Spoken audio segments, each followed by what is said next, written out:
Il est des films tellement aboutis et respirant l'intelligence et la sensibilité qu'on se sent comme l'obligation de les aimer, voire de les encenser. Peut-être Killers of the Flower Moon est-il de cela.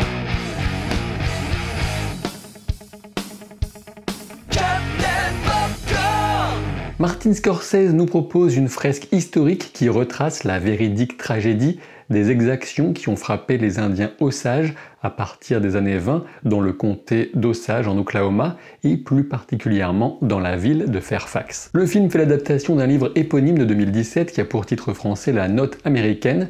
La particularité des Osages, c'est qu'ils sont devenus propriétaires de terres très riches en pétrole, ce qui a provoqué des convoitises énormes et mené à des crimes odieux. Bien évidemment, les torts causés aux natifs américains précèdent largement ceux qu'évoque cette tranche d'histoire, et le film inscrit ce volet dans une perspective qui souligne la responsabilité énorme de l'homme blanc. À plusieurs titres, la culture des colons américains et le comportement de certains d'entre eux ont agi comme un insidieux poison sur les natifs américains en général et ici les Osages en particulier. Ce mouvement du général au particulier et la progression de l'effet mortifère inoculé par cette cohabitation forcée constitue la ligne conductrice du film et explique en partie sa durée hors norme de plus de 3h20. Scorsese passe inexorablement des plans larges et majestueux de la découverte initiale de ce comté et de ses terres à des scènes un peu moins ouvertes, puis resserrées sur des intérieurs pour enfin exprimer l'oppression étouffante par les pièces closes, les fenêtres masquées et la multiplication des gros plans. C'est l'agonie inoculée de diverses manières aux Osages que la structure du film retranscrit parfaitement,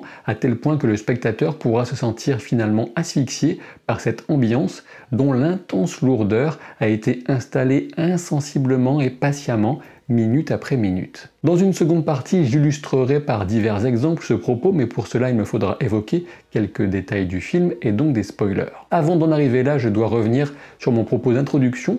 On se sent obligé de saluer les qualités immenses de ce film, mais ce n'est pas pour autant que je l'ai personnellement adoré. La caméra du maître est épurée, une ouverture sur l'immensité des terres, un plan séquence d'intérieur, une lumière venant parfaitement servir le propos d'étouffement progressif, une reconstitution saisissante de l'Oklahoma de l'époque et le recours parfois au format 4/3 typique du muet pour présenter certains éléments de contexte. On évoque le massacre de Tulsa dans le même état, qui en dit long sur la haine de l'homme blanc face à toute tentative de défier une supériorité qui va de soi et doit s'exprimer notamment en termes de richesse et de prospérité économique. Je reconnais sans aucun doute possible l'intention du récit que vient servir tout le savoir-faire et la subtilité de Scorsese, de son équipe technique, de la musique du regretté Robbie Robertson ou encore d'acteurs convaincants. Ceci étant dit, même si je comprends pourquoi le réalisateur a choisi ce tempo, le film m'a semblé trop long, car il manque de moments suffisamment puissants pour venir casser le rythme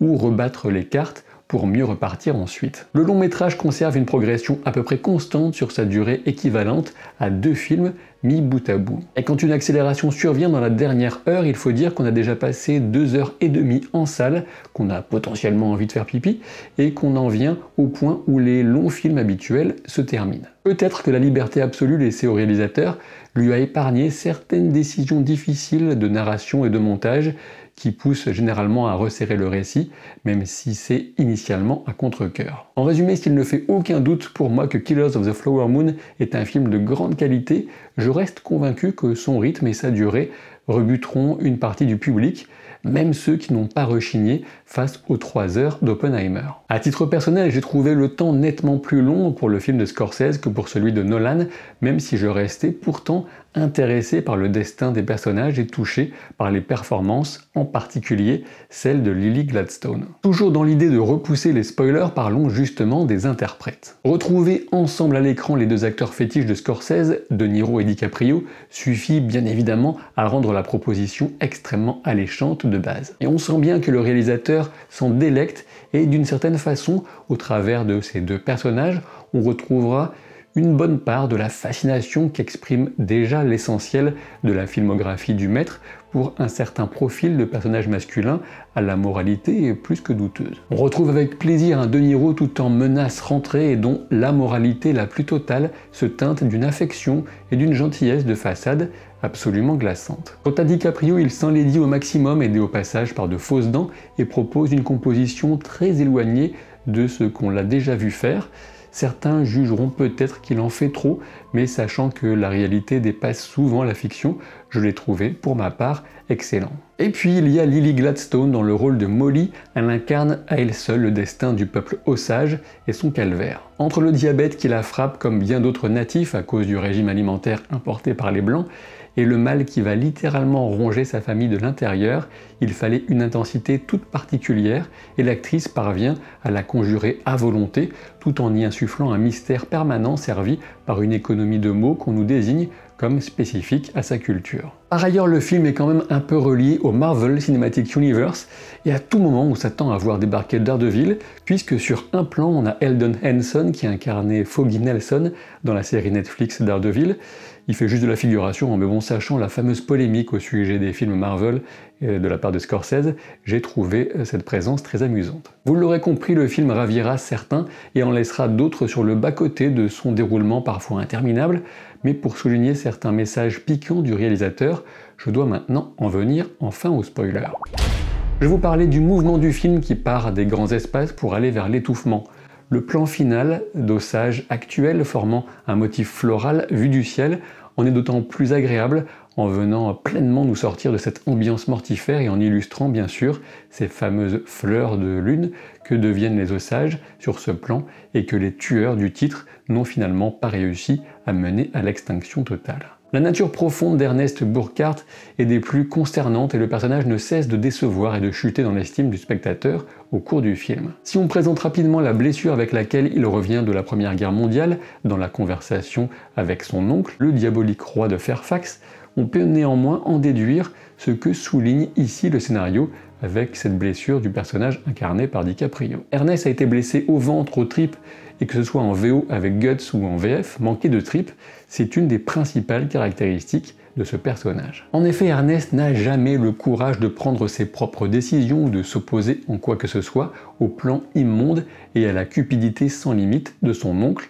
cupidité qu'il fait sienne sans l'ombre d'une hésitation. Pour continuer à caractériser le personnage, on a la discussion qui le concerne entre Molly et ses sœurs lors d'une fête. L'une des sœurs perçoit en lui le serpent, ce qui vient directement servir le propos de ce venin qui sera distillé tout au long du film pour décimer la famille de Molly et bien d'autres Osages. Néanmoins, Molly, pour sa part, voit plutôt en lui le coyote, cette figure associée à une forme de désordre, le fameux trickster, qui est vecteur de changement, en bien comme en mal, et qu'on associe parfois aussi au passage entre la vie et la mort. Ainsi, on sent que Molly voit le bien dont serait capable Ernest, et on peut en effet croire que malgré toute sa petitesse et les crimes dont il est coupable, il est présenté comme ayant aimé ou aimant encore Molly et leurs enfants. La thématique du poison, qui est la plus importante du film, se retrouve dans les maladies diverses dont souffrent les Osages, la nourriture trop sucrée apportée par les Blancs, l'alcool aussi bien sûr, dont on ne connaît que trop les ravages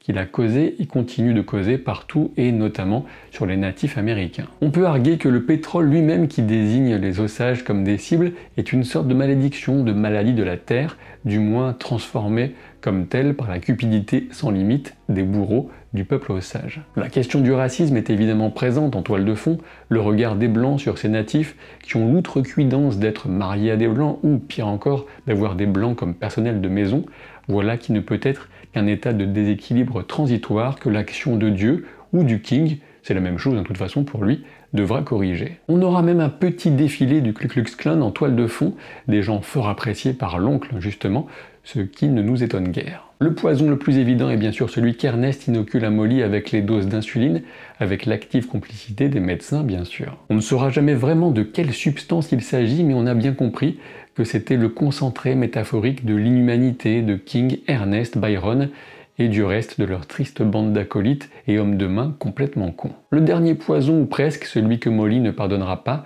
c'est celui du mensonge. Le tout dernier mensonge d'Ernest est celui qui met enfin un terme à l'affection qu'elle continuait de vouer à cet homme envers et contre tout. On peut d'ailleurs reprocher au film de nous priver trop souvent du point de vue de Molly sur les événements, même si l'idée c'est justement de la rendre insondable. Scorsese reste fasciné par DiCaprio et De Niro, on peut le comprendre, et par leur truchement continue son exploration obsessionnelle du crime et surtout des criminels des États-Unis. Dans tout cela, l'État fédéral joue un rôle plutôt positif avec les balbutiements de ce qui deviendra, de ce qui sera nommé en tout cas le FBI en 1935. Il est amusant de noter que dans une première conceptualisation du film, DiCaprio devait incarner justement cet enquêteur du bureau d'investigation qui vient tirer les choses au clair et amener les coupables face à la justice. Le choix final est certainement plus judicieux, même si on ne peut que constater que quel que soit son rôle, DiCaprio reste le point focal pour la caméra de Scorsese. Toutefois, s'il avait incarné un enquêteur, on peut supposer que l'aspect pseudo-héroïque aurait encore plus décalé la lumière vers les blancs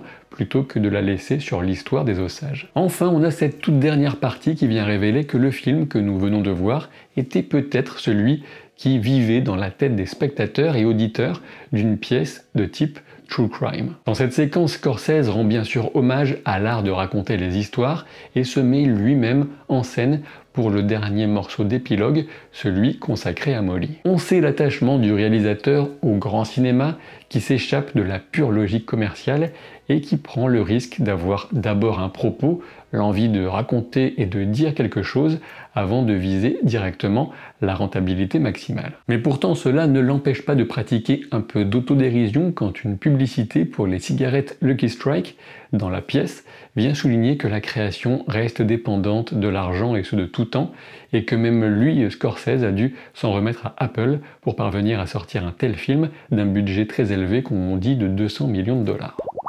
Prenez le temps de me dire pourquoi ce film vous a autant plu ou tellement déçu en commentaire. Pensez à vous abonner pour ne pas que je vous envoie Ernest en infirmière. Et portez-vous bien surtout. À très vite pour de nouvelles aventures. Salut!